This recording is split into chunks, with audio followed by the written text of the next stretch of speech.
Jeff Bezos a vendu pour 665 millions de dollars d'actions Amazon. Est-ce le début de la fin pour Amazon? Que nous disent les marchés boursiers américains? On décrypte ça ensemble. Et si tu ne l'as pas vu, j'ai lancé un jeu concours sur Twitter pour tenter de remporter 200 dollars en USDT. Pour participer, c'est très simple. Il suffit de follow mes deux comptes Twitter, de retweeter et de liker le tweet et de taguer un ami en commentaire. Le tirage au sort se fait le 14 juillet et surtout, n'oublie pas de rejoindre le Discord pour ne pas manquer le tirage au sort. Dans le Discord, tu pourras y retrouver également énormément de traders et investisseurs avec qui partager, également moi. Tu pourras aussi retrouver toutes mes positions dans les marchés et énormément de ressources pour t'aider à commencer le trading.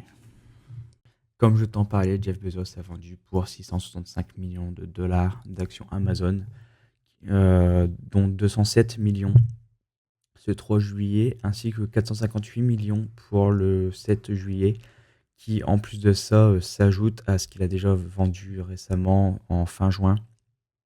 Donc le 30 juin, une vente pour 50 millions et une autre vente le 27 juin de 686 millions. On est clairement sur une vente d'actions Amazon qui dépasse les 1,2 milliard, ce qui est énorme. Cependant, euh, est-ce le moment de paniquer ou pas sur Amazon? On va voir ça de suite, mais pour moi, je ne pense pas. Pourquoi? Parce qu'en fait, ces ventes sur Amazon sont faites de la même manière que ce qui a été fait sur Nvidia par le CEO, qui avait vendu énormément d'actions également. En fait, ces ventes s'inscrivent dans le contrat 10B5-1 dont on a parlé lors de la vidéo sur Nvidia. Donc en fait, tout simplement, ces ventes sont pré-programmées à l'avance. C'est un contrat qui ne peut être changé, qui ne peut être annulé. C'est-à-dire que là, aujourd'hui, je peux dire que, écoutez, dans un an, je vais décider de vendre tel montant d'actions. euh, ce choix ne sera pas, il n'y aura pas de machine arrière en fait. Je dis ça et ça se passera comme je l'ai dit et le contrat ne peut être changé. Donc, est-ce qu'on peut être un peu complotiste et se dire que peut-être que si tous ces CEO se mettent à vendre autant d'actions, bien que ce soit sous un contrat 10B5-1, donc on se dit ok c'est safe, il n'y a rien de sombre, il n'y a pas d'alerte de dernière minute ni rien. Est-ce qu'on peut se dire tout de même que ça a l'air vachement bien planifié? Et du coup, est-ce qu'ils se doutent que il va se passer quelque chose? Est-ce que en fait tout est orchestré pour que justement ils prennent leur profit et ensuite la machine se met en route tel que ça a été programmé pour que le marché s'écroule? Ça, c'est une autre affaire. C'est une autre façon de penser, mais personnellement, je ne pense pas. Moi, je pense surtout que rien n'est sombre là-dessus, que ça fait tout simplement partie du contrat et que de toute manière, c'est ainsi. Si je reprends le graphique de Amazon, pour moi, il n'y a rien d'alertant actuellement, bien que ça peut très vite changer. C'est-à-dire qu'on est sur un potentiel top. Pour l'instant, on a été faire un nouveau plus haut. Euh, on est venu corriger, on a formé ce petit W ici, qui ensuite reprend de plus belle. On voit que sur Amazon, en tout cas, ce rebond, en tout cas, ne dépasse pas le précédent high. Là où, par exemple, sur le SP500, lors de ce rebond, on est venu chercher un nouvel ATH. Donc là, on est sur du daily. Je vais me mettre sur du weekly pour Amazon. Et on voit que pour le moment, euh, pour moi, il n'y a pas grand-chose d'alertant. Donc on est sur un potentiel top. Pour le moment, rien n'est structuré pour. On a quand même de la grosse divergence baissière ici, dont celle-ci qui est confirmée, la petite divergence baissière ici, qui est confirmée. Et derrière, par contre, si on commence à montrer de la structure de top, là, ça va devenir très inquiétant pour Amazon. Donc là, on va se dire, soit Jeff Bezos est un génie, il s'est mis à vendre ici parce qu'il sait que c'est le top et du coup, son action va chuter. Ou est-ce que voilà, le marché va repartir de plus belle vers un nouvel ATH et ainsi de suite. Et dans ce cas-là, la vente d'actions Amazon par Jeff Bezos ne sera qu'une petite anecdote et on va très vite passer l'info et l'oublier. Donc en fait, quoi qu'il arrive, dans un cas ou un autre, les gens vont faire en sorte que cette information, bah, comment dire? Soit futile ou non. Donc on va se dire que si ça chute, bah, c'est un coup monté, c'est un complot et si ça descend, enfin si ça monte et que tout se passe bien, bon, bah, c'est juste une petite vente anecdotique. Donc peu importe ce qui va se passer, les gens auront quelque chose à dire, je pense, par rapport à ce qui s'est passé là avec Jeff Bezos. En tout cas, pour l'instant, moi, ce que je remarque, c'est que, on a de la divergence baissière sur l'OBV. Mmh, on n'a pas de signe de divergence baissière sur le MACD. On a un momentum qui est sorti de son état de stupidité, donc qui revient à la normale. Pour moi, pour l'instant, il n'y a pas du tout de quoi s'inquiéter pour Amazon.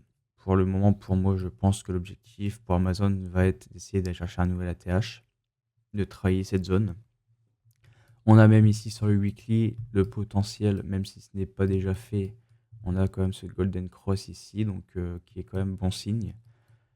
Je pense qu'on peut regarder sur du daily ce qui se passe pour essayer de savoir à peu près, à quoi s'attendre. Moi, ce que je vois là sur du court terme, en tout cas, c'est qu'on est venu retracer notre reload zone. On monte de la divergence baissière sur l'OBV, très clairement, mais qui n'est pas encore confirmée. On monte de la divergence baissière sur le MACD, mais qui, elle, est confirmée. On a un William qui est stupide. Pour moi, en tout cas, je pense qu'un trade pourrait se jouer seulement si une structure se montre. C'est-à-dire que si jamais on a un petit M-top qui se montre sur le prix, je pense qu'un petit trade comme ceci, en fait, où par exemple, je vais avoir ma structure ici, tac, et bah idéalement, je ferai en sorte d'avoir ce petit short en jeu. Donc, avec mon stop tout simplement au-dessus de, de la structure, un objectif sur les 0,5. Et dans ce cas-là, on pourrait jouer une potentielle correction.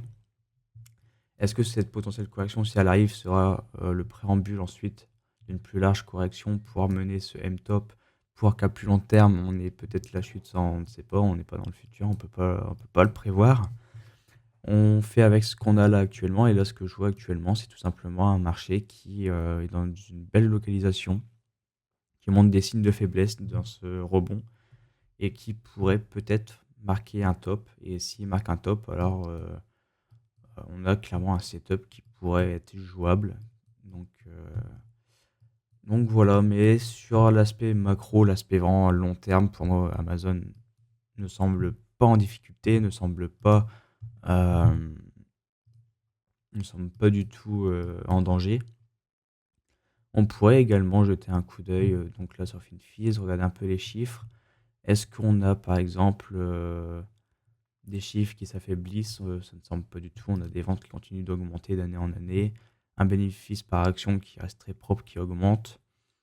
Euh, voilà, on va regarder les principaux chiffres, mais tout ce qui est donc l'attaque 2014, l'attaque, un total revenu qui ne cesse d'augmenter, des profits, des marges de profit qui augmentent.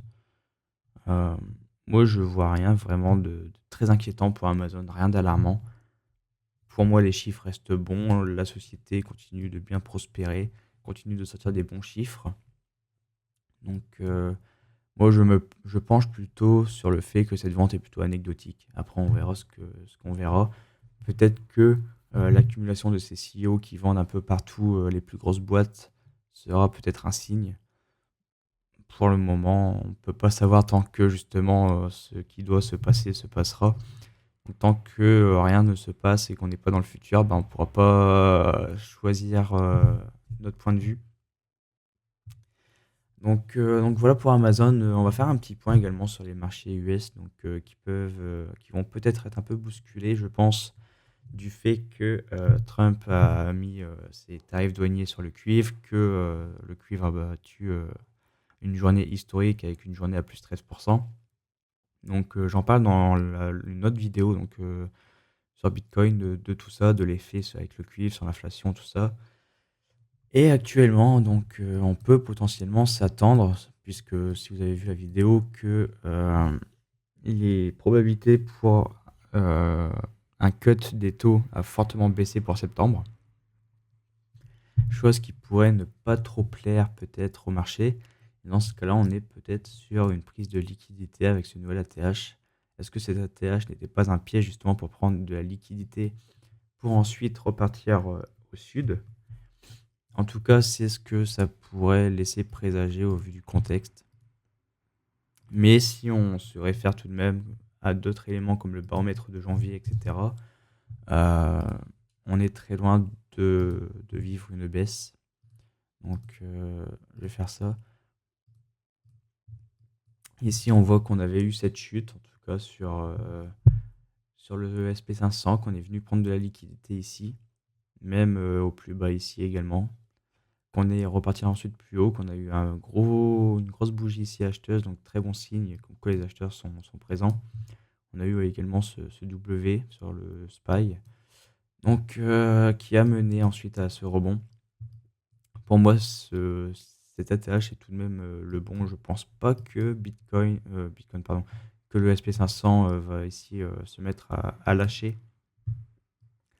En tout cas, c'est pas du tout ce qui risque d'arriver tant qu'on ne franchit pas cette bougie ici. On a quand même une structure de bougie en fractal. Donc le fait d'avoir une bougie ici, une deuxième qui monte, qui est la plus haute, et la troisième qui redescend, donc un fractal en trois bougies. Si on franchit ce plus bas ici, ça sera quand même un signal de vente, je pense, pour le top. Au niveau des indicateurs, bon, aucun signe inquiétant sur l'OBV. On a une potentielle divergence, en tout cas sur MACD, qui n'est pas encore confirmée.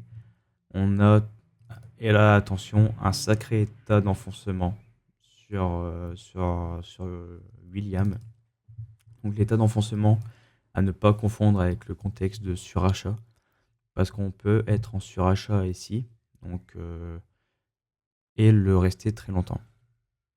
Donc quand je dis qu'il ne faut pas confondre les deux, on a par exemple ici un contexte de surachat où on reste légèrement dedans, tac, puis on ressort. Comme ici, on rentre légèrement, on ressort. Donc on a eu quand même un petit ping-pong dans cette zone de surachat, couplé en plus à de la divergence baissière, par exemple sur l'OBV, sur le MACD, derrière le marché qui chute drastiquement. Mais l'état d'enfoncement, c'est quand cette moyenne mobile va rentrer dans cette zone de surachat, mais va y rester. Et dans ce cas-là, c'est signe qu'on est dans une énorme tendance très très forte. Donc ça peut se faire par exemple dans la zone ici de surachat ou dans la zone de survente. Cet état d'enfoncement, quand il a lieu, ça signifie que la tendance actuelle est très très forte. Et on peut le voir de toute manière, on reste enfoncé dans l'état de surachat ici. La moyenne mobile reste garée dedans.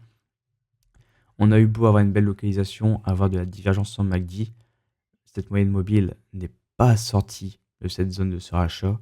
Et derrière, le marché continue sa tendance et à monter de plus en plus haut. Donc, si on veut s'attendre à un retournement sur le SP500, qu'on ait de la divergence ou non, pour moi, ça ne se fera que si cette moyenne mobile sortira de cette zone. Et quand elle sortira de cette zone, si on a vraiment des signaux d'affaiblissement sur cette tendance, qu'on a de la divergence, par exemple sur le BV, sur le MACD, qu'on voit un marché qui structure des structures de retournement à la baisse, ça sera peut-être le signe qu'on aura une correction. Mais pour l'instant, pour moi, je n'anticipe pas du tout de correction. Pour moi, le SP500 reste très très haussier. De plus, on a aussi ce baromètre de janvier qui, voilà, qui s'attend peut-être à ce que voilà, ce mois de juillet, en tout cas jusqu'à mi-juillet, on soit légèrement un peu à la baisse ou un peu en état de range. Mais après ce mi-juillet, on risque de retourner fortement à la hausse. Donc moi, je m'attends pas à grand-chose de négatif, en tout cas sur le marché américain, sur les bourses US. En tout cas, pas sur le SP500. On peut faire également un petit point sur le pétrole, qui est très intéressant à parler. On avait eu, c'était quand? C'était la semaine dernière, l'OPEC Plus qui s'est réuni. Donc, ils ont annoncé qu'ils allaient augmenter leur production de pétrole à plus 540 000 barils, je crois. Donc, ça signifie tout simplement qu'on va augmenter l'offre sur le marché. Augmenter l'offre, forcément, ça veut dire plus de ventes. Donc, on risque d'avoir un pétrole, en tout cas, qui risque d'être un peu baissier à terme. Là, on voit qu'en tout cas, depuis la petite guéguerre US-Iran, le marché a trouvé son bottom. On structure pas mal de W, là on repart un peu à la hausse. On peut voir également que, alors, si je mets même le volume profile ou si vous êtes un peu adepte de cette personne qu'on appelle ICT, donc de ces concepts comme le fair value gap, on a ici quand même un gros trou dans ces bougies, donc on a quand même un sacré fair value gap ici de l'imbalance à venir travailler justement pour retravailler ces zones, pour savoir si on confirme que ce sera une résistance, est-ce qu'on va le recapturer, ce sera un support. Donc on a cette grosse zone ici où on a un gros manque de travail sur la liquidité. Et de toute manière, même si je mets le volume profile, hop, on peut voir ici qu'on a un gros trou sur le volume profile. Donc le volume profile permet aussi, entre guillemets, de détecter ces imbalances qu'on voit sur les bougies et qui demandent donc à être travaillés pour venir travailler ce prix et que le marché se dise ok, on est venu travailler ce prix, maintenant on sait si on le valide ou non, si on repart à la hausse ou si on chute. Donc je ne serais pas surpris que dans un premier temps, de toute manière, on revienne ici sur le first stop, les 0,82, qui s'aligne parfaitement avec ce break de structure dans laquelle on a eu un changement de structure. Donc ça fait un gros niveau de résistance sur les 69 dollars, à peu près 69,30. Je m'attends à ce que ce soit un premier objectif pour le marché, en plus dans ce trou ici, donc ça sera travaillé.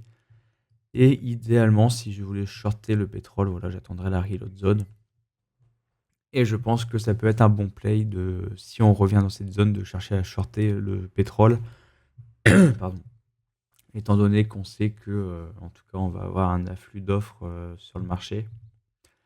Donc, je m'attends quand même à ce que à moyen long terme, on vienne tout de même retravailler des zones comme cette reload zone ici dans les 60 dollars.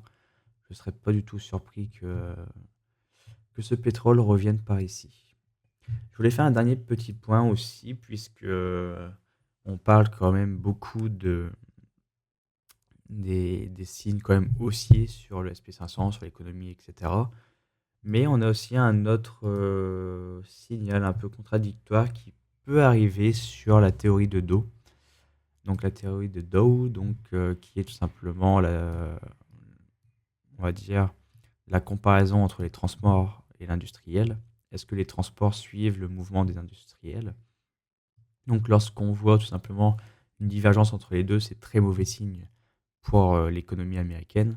Par exemple, ici, avant-coureur pour le Covid, on a eu un industriel qui a fait un nouveau plus haut, mais pas le transport qui, lui, a fait un plus bas, et ensuite ce M, et qui, du coup, après l'effet Covid en plus de ça, a fortement impacté le marché. On a eu par exemple ici ce top, où on ne fait pas de nouveau plus haut. Si on compare avec les industriels en dessous en orange, on a fait un nouveau plus haut, on a une divergence. Le marché baisse ensuite.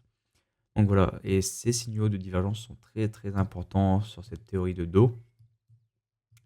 Et ce qu'on remarque actuellement, c'est qu'on a, alors, pas de divergence, pas encore, mais on a tout simplement les industriels qui commencent à venir se frotter dangereusement à son ATH, tandis que les transports sont encore très très loin justement de ce high ici de comparaison.